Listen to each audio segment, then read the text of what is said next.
some pretty bad things could happen. And obviously Oh, you definitely. understand, yeah, and you understanding the business and how to run it and everything gives you an idea of how it should be running properly. So that Yes. if you do take yourself out of it and you're working 10 hours a week, which is great, and I would consider that probably the closest to absentee that you can get. But Yeah. if you need to, you can jump in there. But if you didn't know how to run it, you wouldn't know what to look for and you wouldn't know which things are off at that time. So, yeah. Exactly. I want to jump off a couple things you said. One about absentee ownership. Let's say there is an absentee run business, right? The owner truly lives somewhere else. That doesn't mean it's going to be an absentee run business for you when you buy it. Maybe they ran it for 20 years before they were able to do it absentee. Maybe it took them that much time to get to know the business, get a manager or something in place. That doesn't mean you're going to be able to step in and just totally be hands off.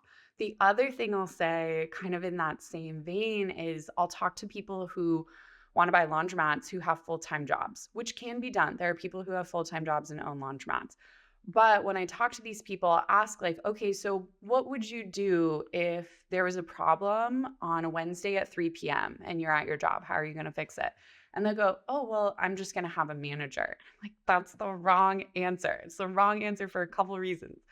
One, if you're buying one laundromat, I just think it's very unlikely you're going to have the cash flow to pay someone what it would take to basically be on call. Because that's the thing about laundromats, they're open a lot of hours of the day. And as an owner, I always have my business phone on me. I'm more attentive to it when I don't have employees there, but you kind of need to be on call because you want to solve problems quickly. So you're unlikely going to be able to afford a manager with one laundromat. It'd be different with a portfolio. But the other thing is, I just don't think that's the attitude to have. If you haven't even bought this business yet and you're already saying, I'm going to have other people deal with my problems, is this really the business for you to run?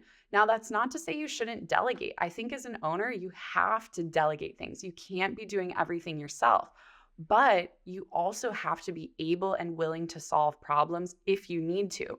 Because even if you have a manager, even if you have employees, I guarantee at some point there's going to be a problem that your employee doesn't know how to solve or doesn't have the authority to solve, or that your manager doesn't know how to solve or doesn't have the authority to solve.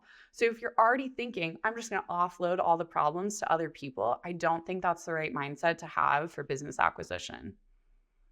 Yeah, no one's going to care about your business as much as you do, right? When you have bills to Absolutely. pay and that rent Yeah. check or rent bills coming every month at the beginning of the month. So you better be ready for it. Yeah. And just because someone's a manager doesn't mean that they're going to wake up every day worried about that like you are as an owner. So, Exactly.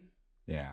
Yeah, and it's like you had mentioned, if you have a portfolio of them and you have managers in place, and like you said, it's great to delegate. But I think the most important thing that you covered was most people that say, "Hey, it's an absentee business," if you really peel back the onion, you'll see that they spent 20 years learning how to operate the business, that they can look at it in 4 seconds and tell you what's wrong and how to fix it Yep. because they have all this experience. You can't expect yourself as a buyer to be in the same position as that person because you didn't develop all of the knowledge and experience that they did over 20 years.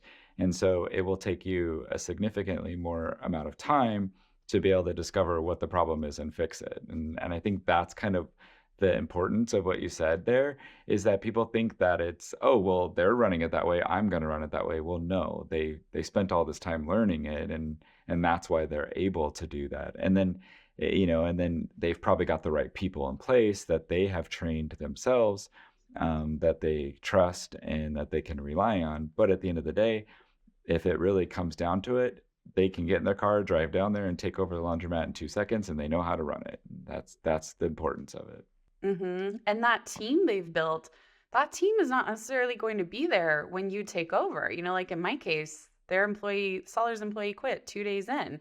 And I think that's fairly common, especially if they have a relationship with the seller. They've known them for a long time. They may not be comfortable with a new owner coming in. And I think that's something you kind of just have to expect. And if it doesn't happen, great, nice surprise. But like you should go in expecting to see some turnover and have there be some extra upfront work to take care of that in the beginning.